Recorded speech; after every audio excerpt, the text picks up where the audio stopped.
This thing says I'm live, but am I? Don't know yet. I I mean, guess we'll take a minute to find out. I can hear you and I can see you here. Well, yeah, I mean, you got no choice there. I see you on my player, so you're live. Am I live? Am I live? Yeah. Woo, woo. You're live. You're live. Says we got two watching, so it's me and somebody, because you're not on. You and somebody. Okay. Me and Tish. Purdy! Hey there, Tish. So y'all went camping, trying out that new RV camper thing y'all got. That little camper that Peach went and got for, apparently, I presume, for a cheap price because he uh, bought a repo. Hey, Chris. Hey, if that deal's out there, you can find it. You got it to get it. Do it. That's what I'm Melinda saying. Dobson, Indiana Chris. Well, I bet it was. Pooch gets excited like a little kid when it comes to those things. Hi, Melinda.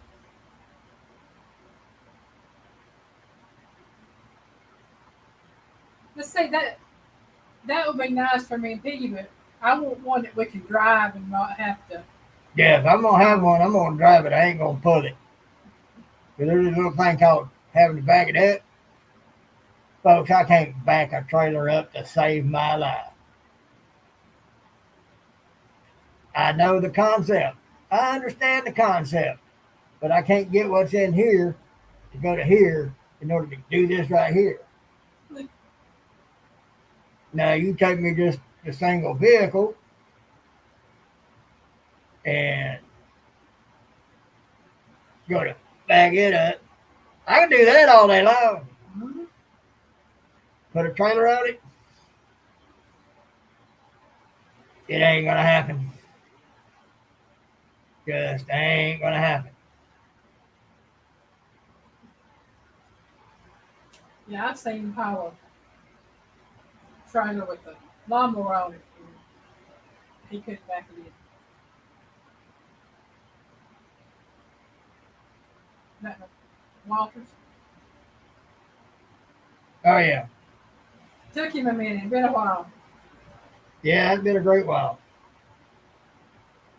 Yeah, I can't back a trailer for nothing. If my life depended on it, I guess I'd just have to die. Poor Piggy. Dale! Hey, Dale. Brother Dale! I'd ask you how you doing, but I already know. Just saying. And on that, Dale, I just say that you and me are more alike than you know.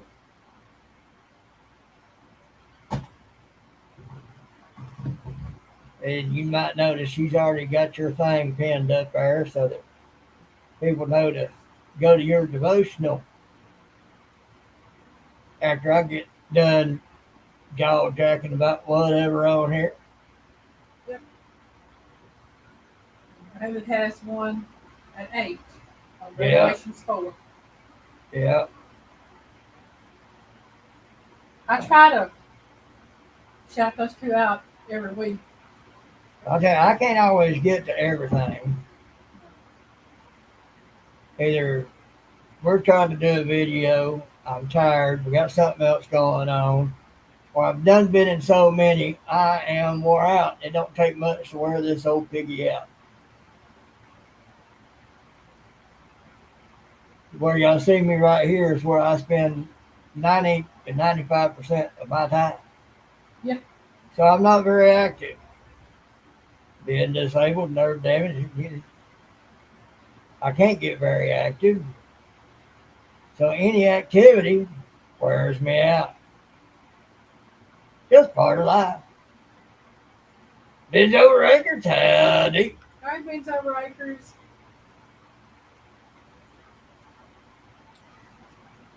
So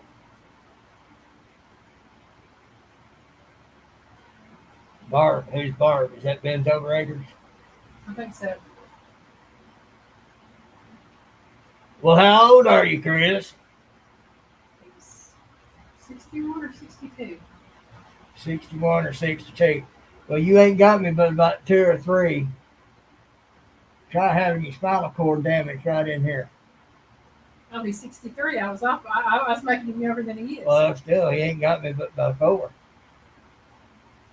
Well, you got me by 4. Yeah. So Indiana, just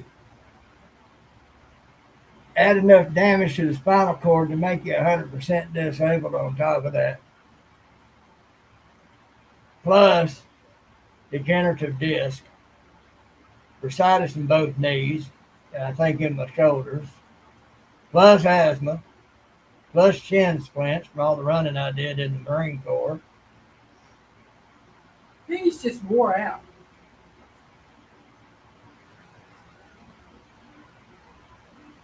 That's all right, Dale. You do what you got to do. If you can listen, great. If not, great. You do what you got to do. You know what I said on that recently. Is it very recently? Yeah, you know what I'm talking about.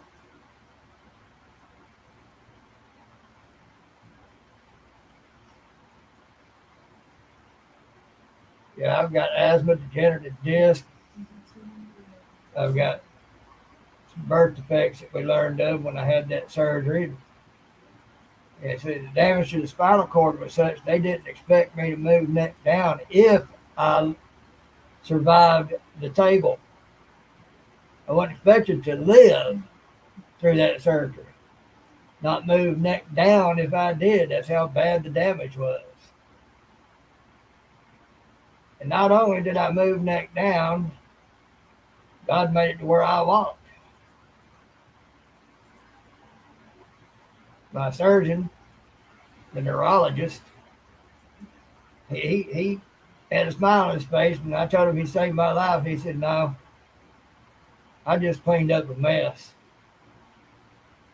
and put you back together. That's it." I can't remember word for word how he said that, but basically the gist of it was that was his way of letting me know I was beyond his help. Kevin's old. 68. No, you're not old. God did the rest of it.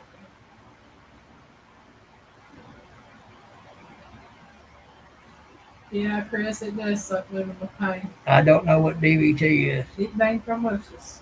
Okay, I can understand that. That's right, Chris. It's better to be alive. I'd rather be alive and hurt. Hey, at least I know I'm alive. That's it. But now for me, it's kind of, a good thing and kind of a bad thing. Because if I weren't living here, I'd be living at home in heaven. Yeah. But see, God had more things for me to do here. This old warrior wasn't, this old warrior was still wanted and needed here. Because this old warrior had more things to do. So it wasn't time for this old warrior to go home.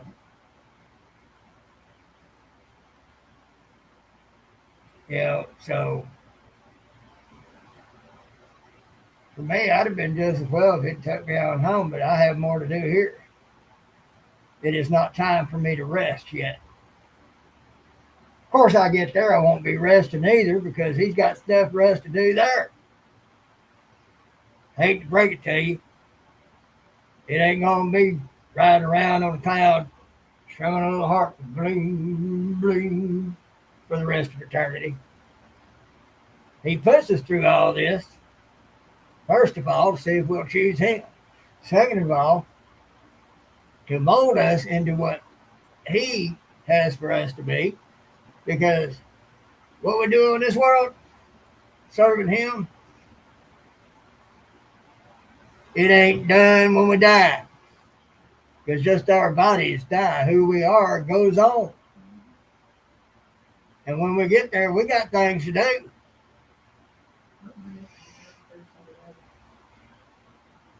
Yeah, but I know some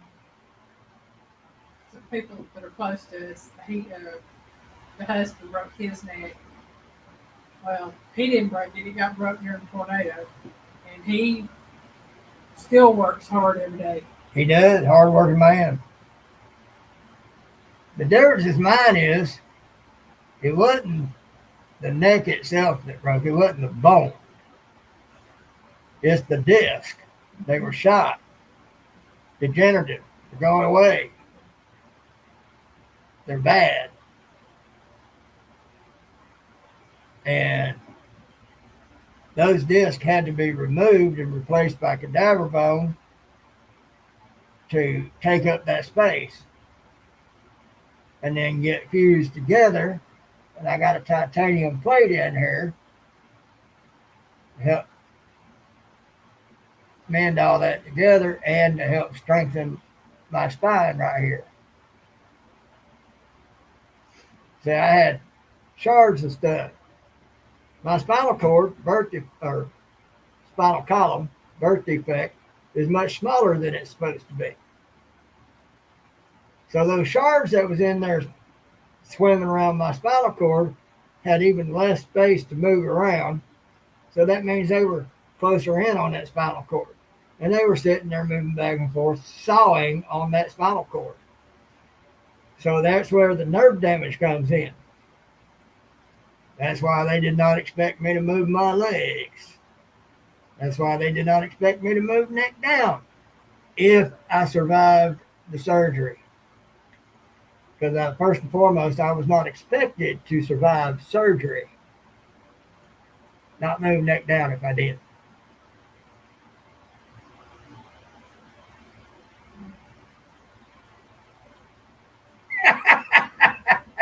I like that, Ben's over. Oh, man. I'm going to claim that one. Yeah. I can't claim that one. I would if I could, but I can't because I'm allergic to chocolate. It'll put me in the floor dead in 24 hours of consumption. But you can still have candy bar syndrome. Well, yeah, I still have it. I just can't have it. So,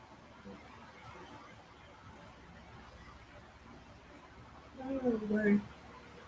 There's plenty of days I feel like a nut. it does, Chris. It makes you stronger. You know, I could take about an hour or two and list off all the pains I go through. Most of them I ignore, so I'm used to it. They show up, but I've been dead 3 times. Been shown some things while I was. You know, when I was younger, I tried to take myself out. God wouldn't let me do that. So I came to the conclusion I ain't gonna die until God says it's my time. Period. And in serving God, if this is how God has for me to be, so be it. I'm not going to gripe about it. There's a reason why He has me this way. You know, my daddy was in much the same shape in different ways. He died of cirrhosis complicated by emphysema. He was an alcoholic growing up. He still was when he died, but he had stopped drinking. 14 years later, it still caught up with him, killed him. And he smoked. That's where the emphysema comes in.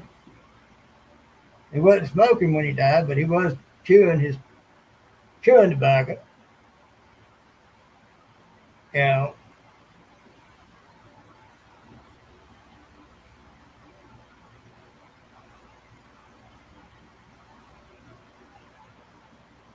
it's a daily process, Chris. Mm-hmm. A daily process. You keep working on it. Sappy, Hey, Sappy. you know, you keep working at it. You know, some days are harder than others because you're like, Lord, this is tough. You know,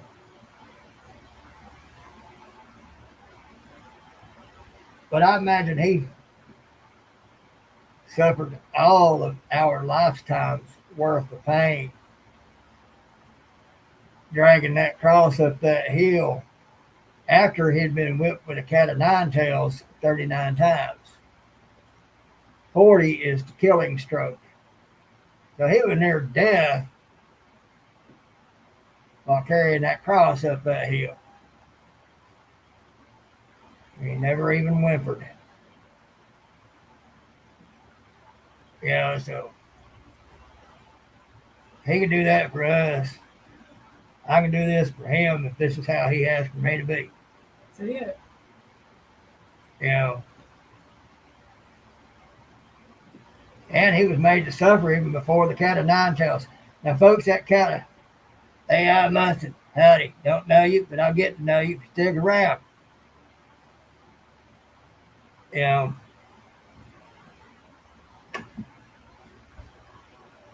that cat of nine tails, it wasn't just a whip.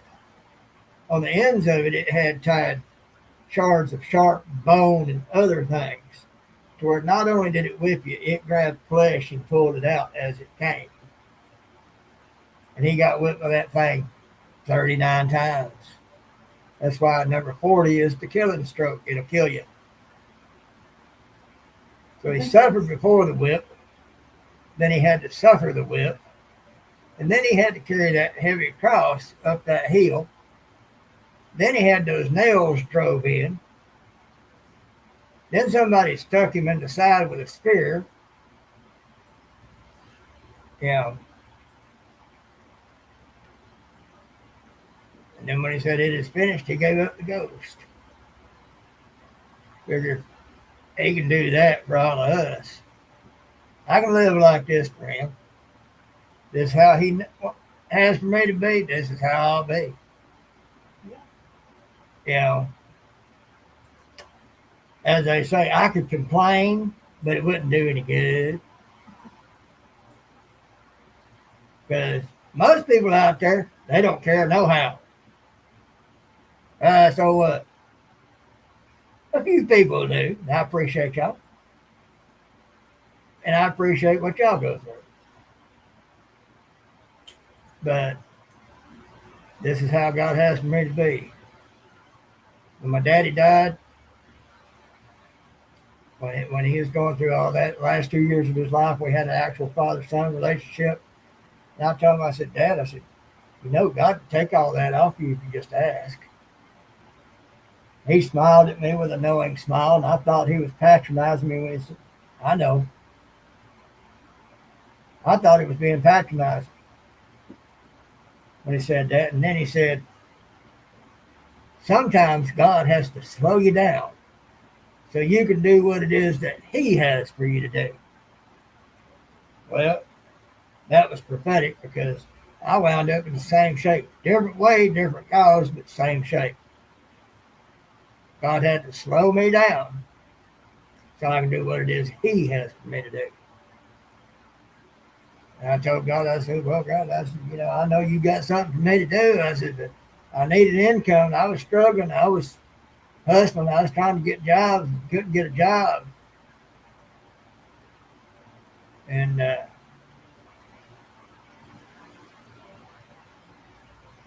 folks, I don't think I've actually had a job since 2010, 2012. 2012. And uh,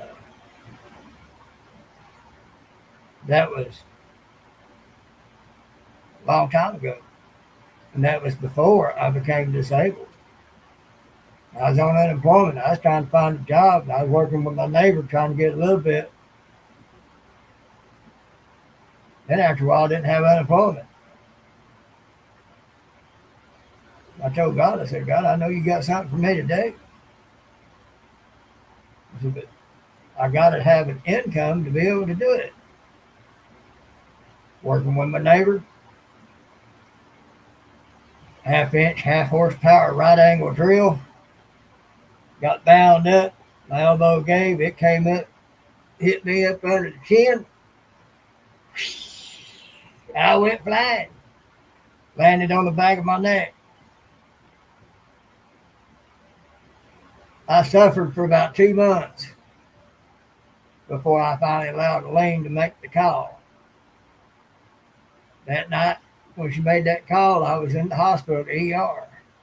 They were going to send me home thinking I was just trying to score some drugs. Had a supervising doctor come around. We talked to him. He had me checked out further. At first little doctor, we didn't see him or his nurse the rest of the night. Because that supervising doctor had said that had they sent me home, the trip more than likely would have killed me. And they locked me down.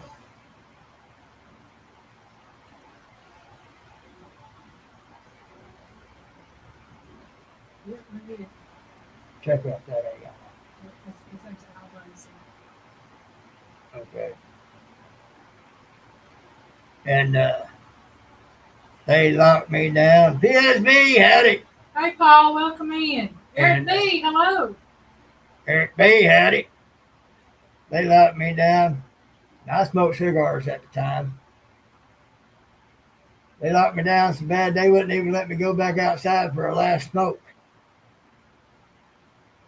They put some big old patch, big as my shoulder, on my shoulder.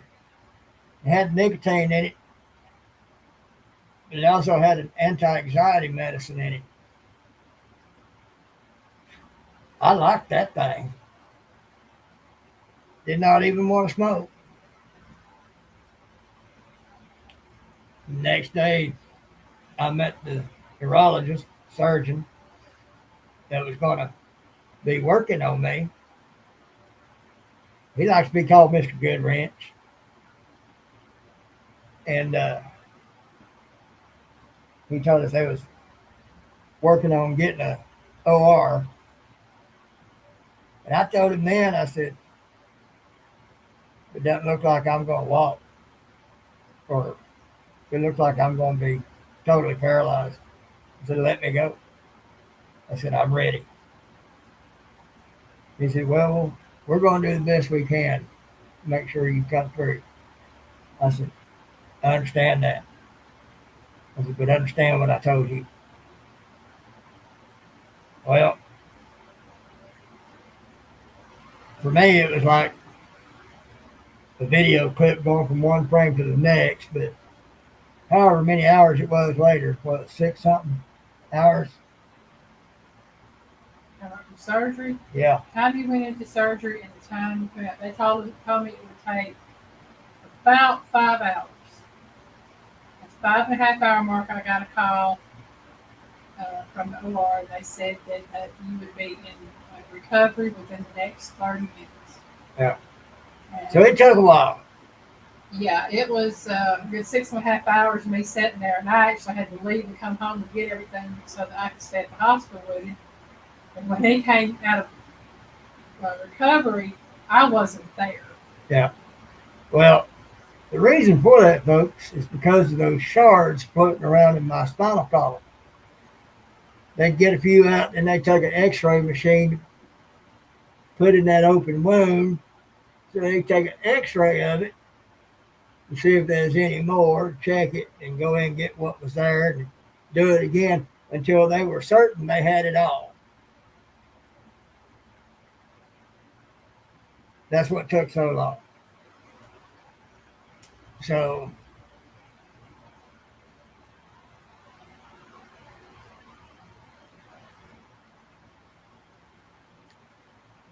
anywho, for my part, I could have went home.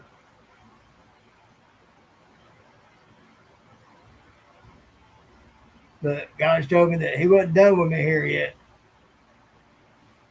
And again, if this is how God has for me to live, then so be it. This is how I live.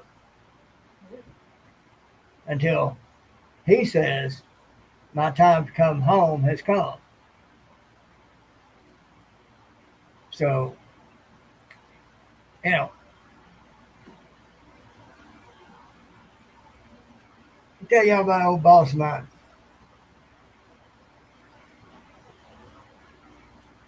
Last job, one of the last jobs I worked.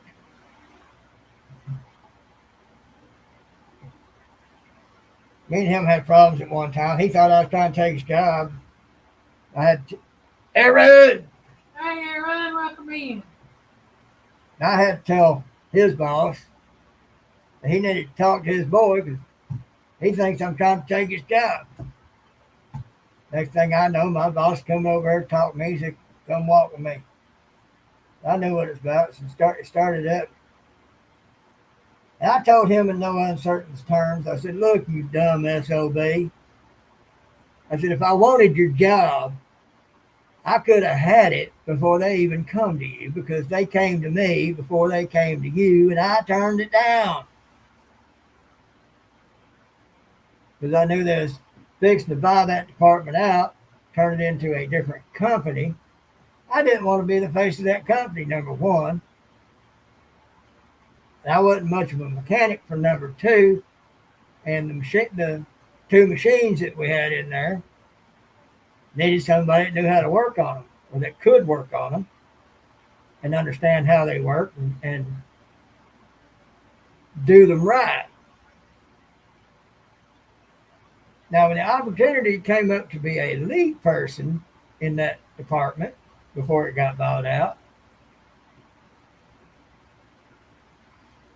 I took that. It was more money than I'd ever made, and it was an easy job at first. Then it got harder. We started trying to increase production, and we did. But that came from my boss. He's a smart man.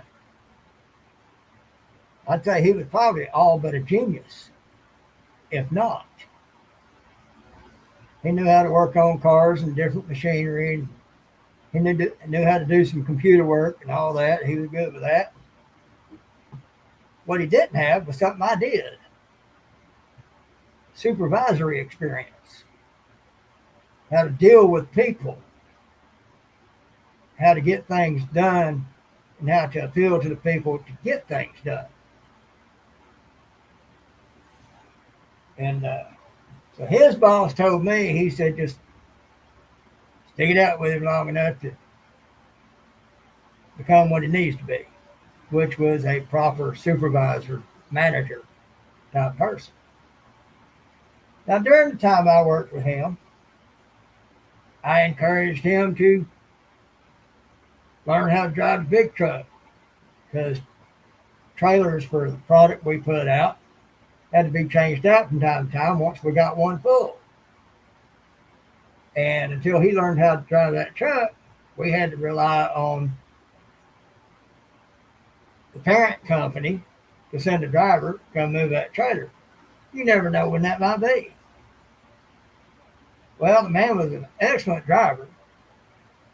He could drive a forklift or a pole lift better than I could. And I'm going to tell you, I'm darn good. But he could run circles around me. So I knew he had it in him to do it. So I pushed him. I encouraged him. Learn how to drive that truck. Well, he did. He's pretty darn good at that, too. Bottom line is, during the process, we became friends, such as we could be. And I was the only friend he had. Now, the other reason I took that job was because I knew they'd be gunning for him. And I knew he would need backup. So I went to make better money, easier job, and to be witness and backup for him. Because the people that was over that department uh, devious, sneaky, and just downright dirty.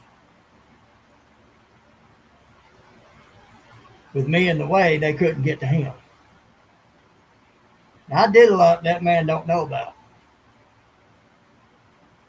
but I knew he was what was best for that company or for that department that was going to become a company. Well, after he learned the truck, I talked to him about being a supervisor, how to do things, and I told him, I said, they got books on the thing.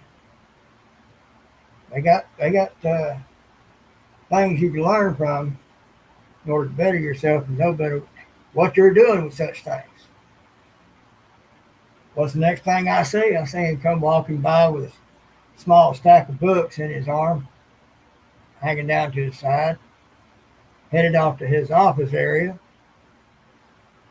Well, he had gotten them some, and he'd been studying them. And I started noticing changes in how he did things. He was learning. Well, he eventually brought one of his sons into the job. I saw the writing on the wall there. I knew what was going to happen. But it was a good mix. The young man had been to college, took computer technology courses and all that, and knew what he was doing with a computer. And having learned a lot from his daddy, he was a lot faster with that forklift than I was. Of course, I was getting older, and little did I know all this was already starting to take effect. So I was not as good as I once was because I couldn't do it quite like I used to. But him being a young man, he had a lot of energy, a lot of strength, you know, plus with his knowledge, it was a good mix. I had no hard feelings about that because I was about doing what the company needed. But I knew my days were numbered. And me and that young boy got to talking one day, and he had said something, and I just told him, I said, look, I said, I know my days here are numbered. I said, one, because he brought you in, you're his son. I said, I get that. And I said, but you're good at what you do. I said, got no hard feelings about that. I said, but I see the writing on the wall.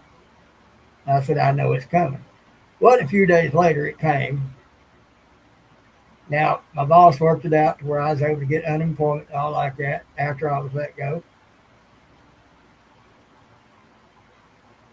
But here's the thing.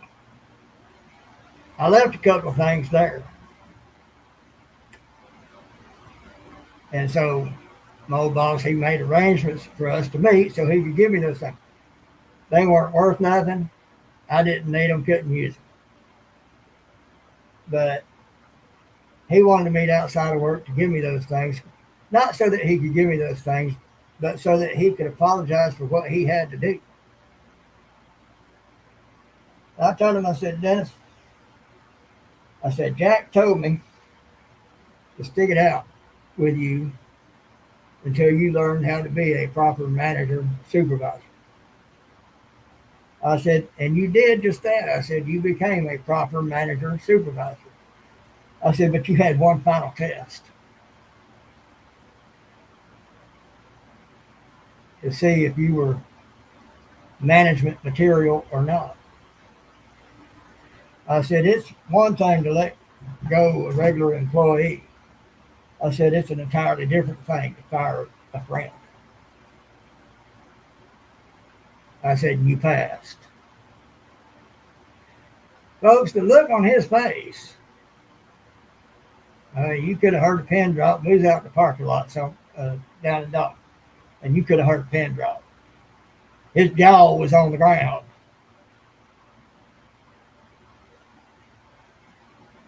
And I told him, I said, ain't no hard feelings.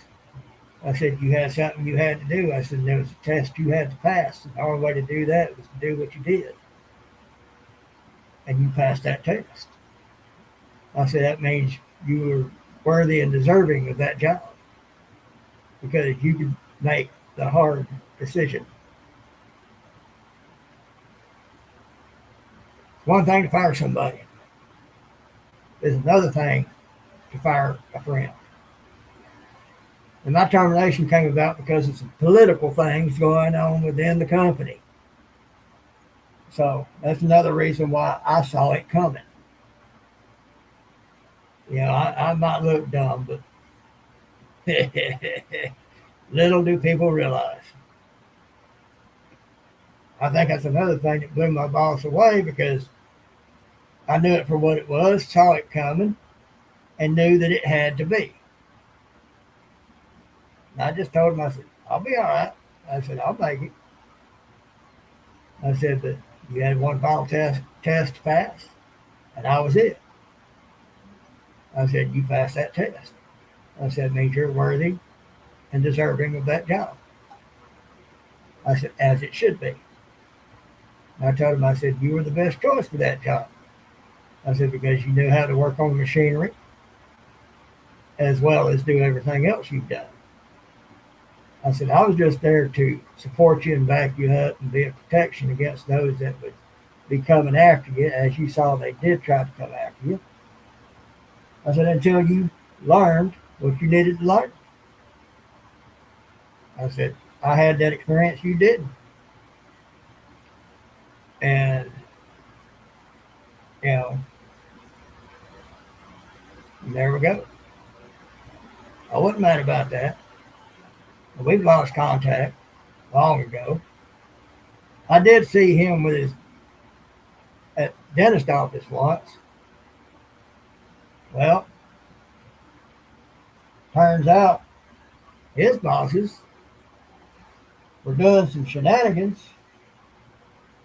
and I presume he also lost that job because his bosses were doing some shady shenanigans, and that company is no more. There were some legal troubles that came because of some things that his bosses were doing, and it went all the way up to the top. It was uh,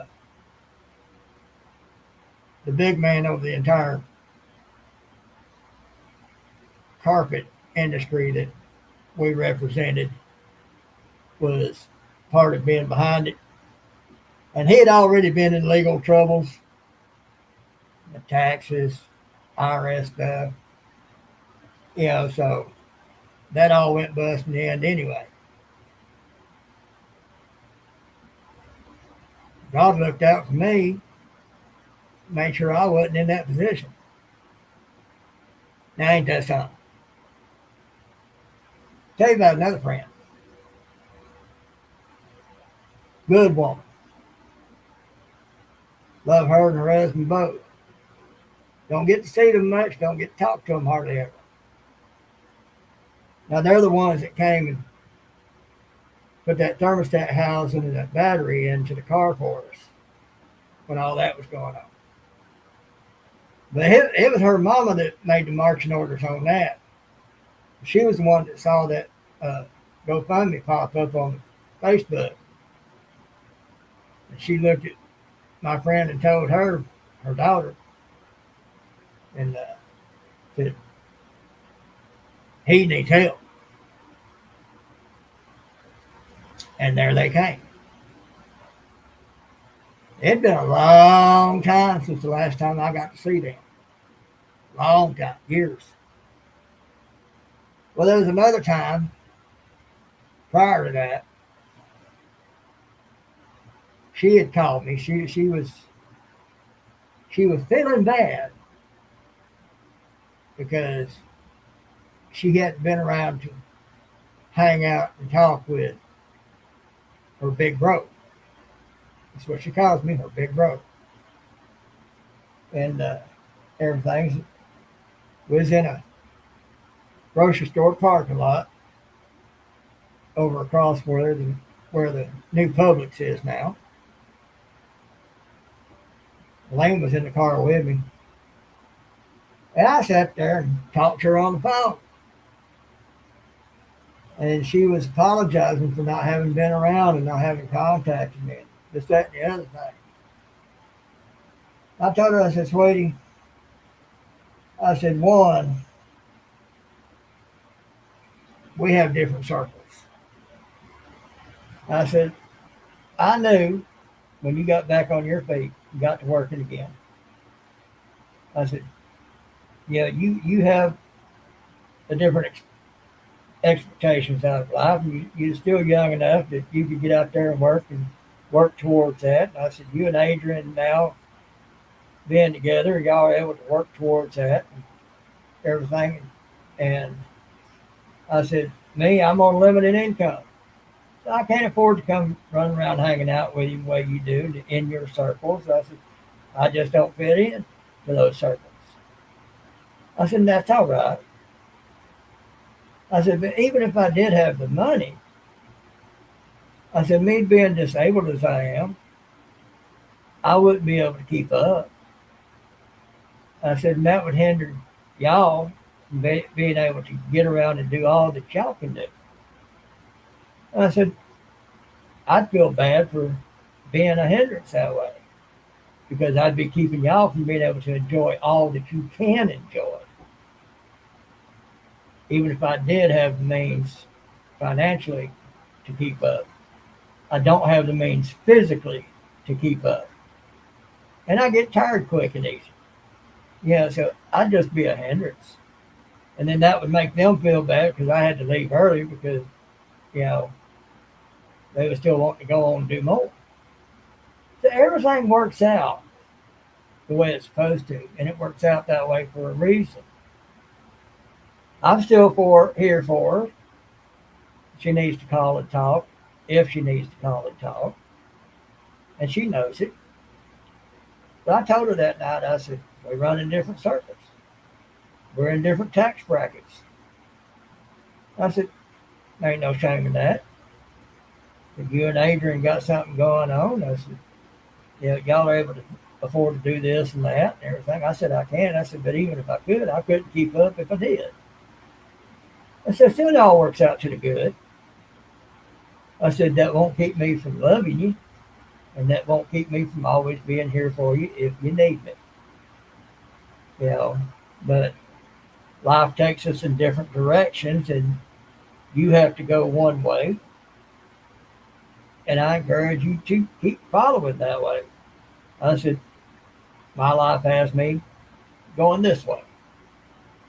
I said, that's what's there for me to do and how to do. I said, so it's all good. But there was another friend who I was just there to, that I did much the same as I did for that friend.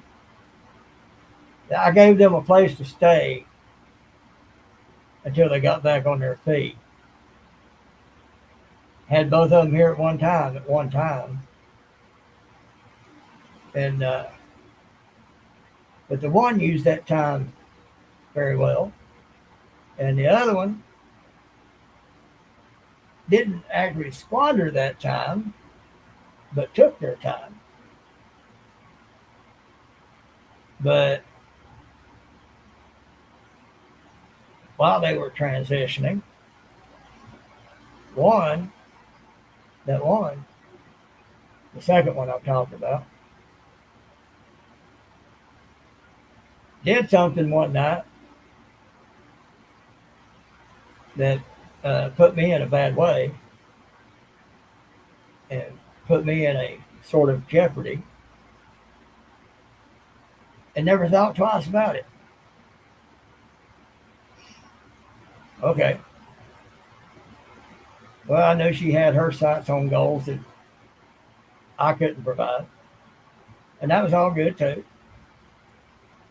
And, you know, she did a couple of pretty depraved things as far as I'm concerned to try to achieve some certain goals. And I won't go into what that was. It's kind of sick. But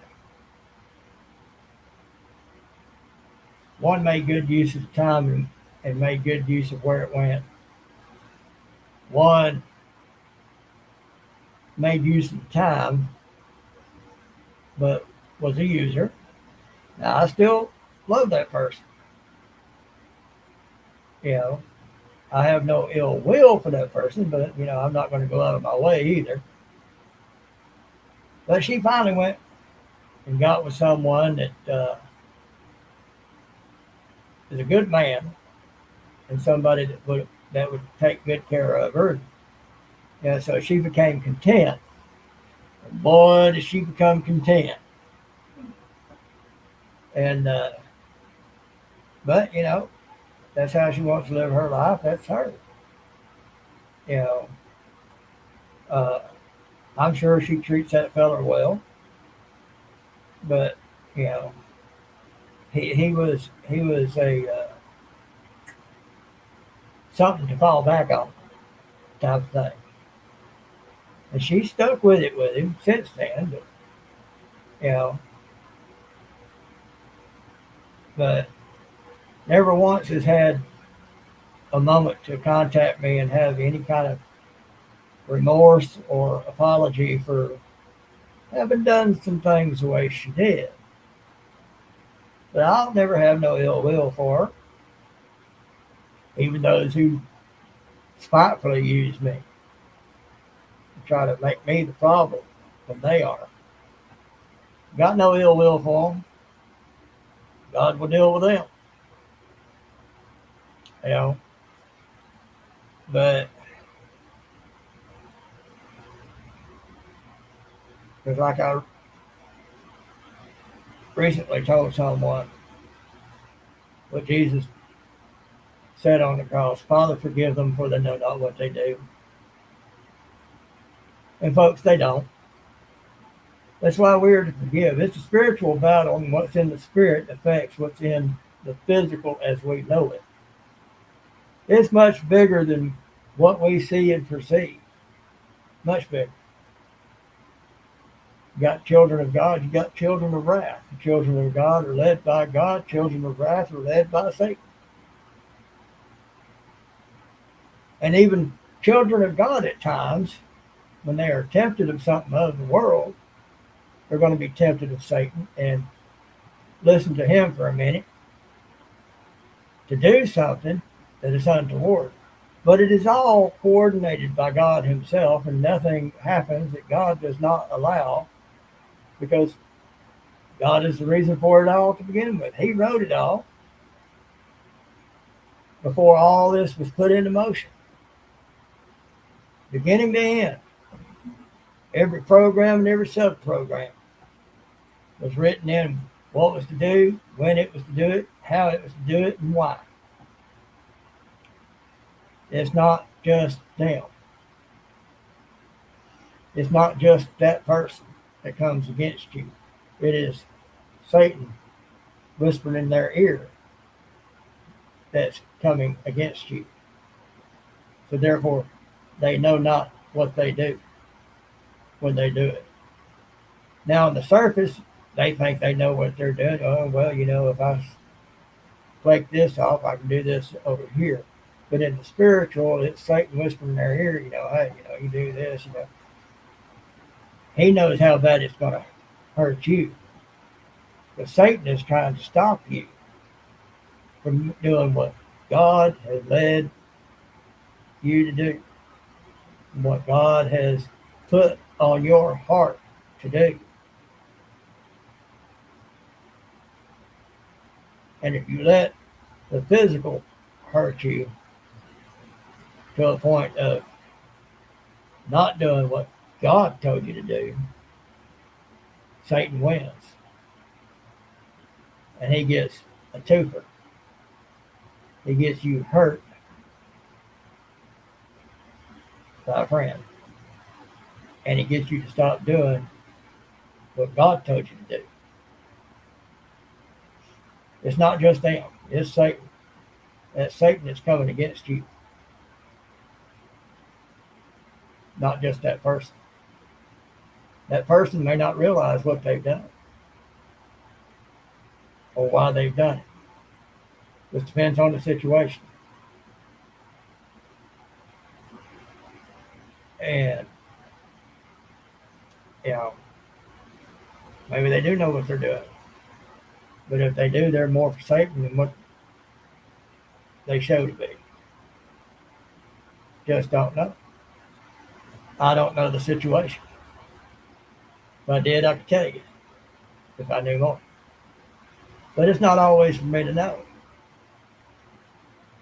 That's the good thing about it, because then the things that come to mind to talk about are things that God has for me to talk about, what God wants me to say. Those who it is for will get it and pick up on it.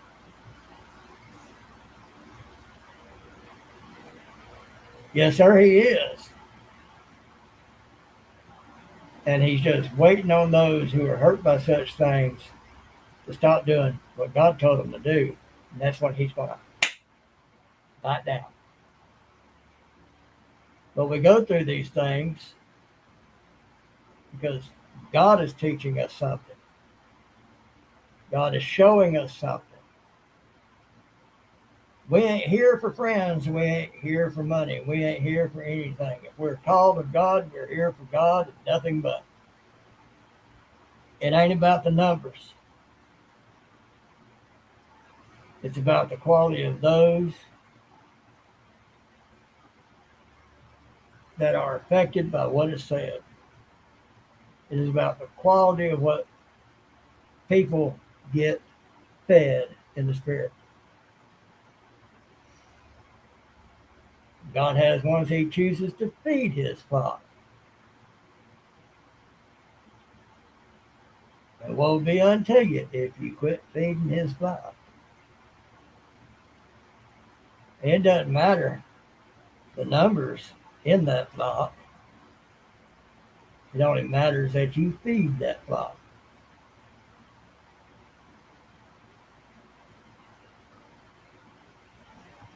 Kind of. Kind of. You know, that pack is a flock. Some are called out to be the one to feed that flock. Satan can't stand that. And when one has the goods, Satan's got to do all he can to try to get that one to quit feeding that flock. But woe be unto that one that chooses to let a physical, worldly situation cause them to quit feeding that flock when God has called them to it. Because when it comes to this, it ain't about friends. It ain't about numbers. It's about whom God has for you to reach, or whom God has to reach through you. As it says, you'll see 10,000 fall to your right and 10,000 fall to your left. But you got to keep going that straight line. It can be lonely. I know. I've been on that path, and I'm still on that path. When I started doing this, I started getting friends. I've never known friends. I've had people who said they were friends. Not really. I've got very few who are. I have made more friends through this than I've ever known in my life. But even then, it's not about friends. When it comes to God, even your wife don't matter. Your husband don't matter. God tells you to walk on, they can flake off. I do a certain thing on here. I do the YouTube. Yeah, there's something more I do. Elaine knows it's part of what I'm called to do. And when those things come up, she doesn't say a word about it because she knows this is what I'm to do. So,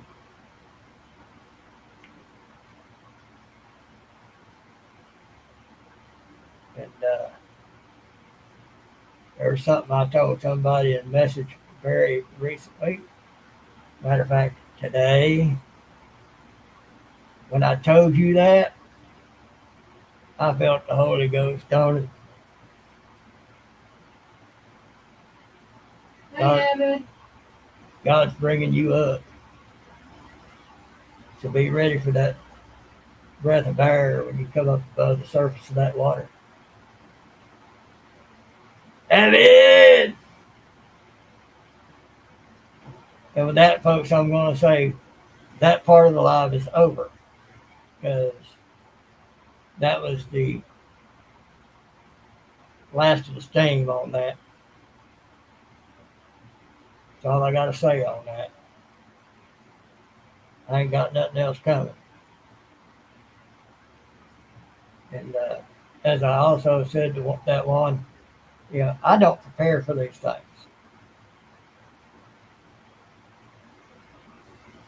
Exactly, Dale. We just walk in faith. You say out loud in Jesus' name, I go with God. You don't have to be in church to experience God because God is everywhere. Dale, one day I'll sit down and explain that to you. Abbott too, about the E equals MC squared and why God is omnipotent and omniscient. There's a reason why. There is a physical reason why. But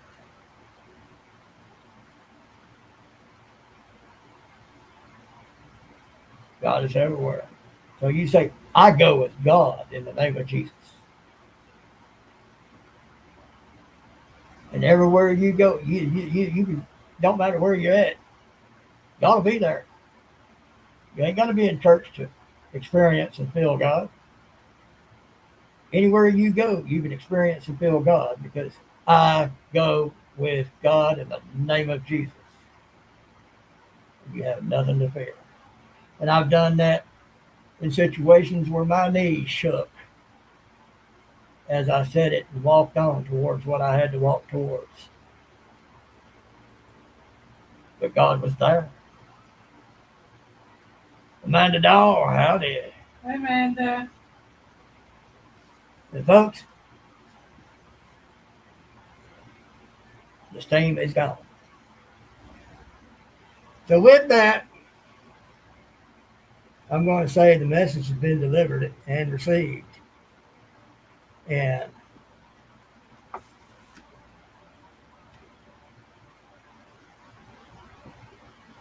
I'm going to go ahead and call it. See if there's anything we can do before we get ready to go to Dale's devotional. Happy birthday, Amanda Doll. Happy birthday.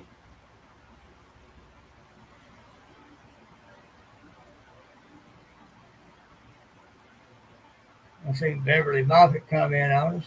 Oh, that storm's where she's at. Hey, Beverly. I miss Miss Beverly coming in.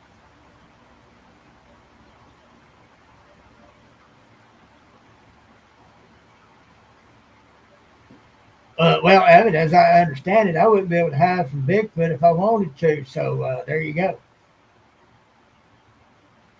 Because as I understand it, Bigfoot is the ultimate hunter. So try as I might, I'm just that little mouse scurrying around while that big old cat's just looking down watching.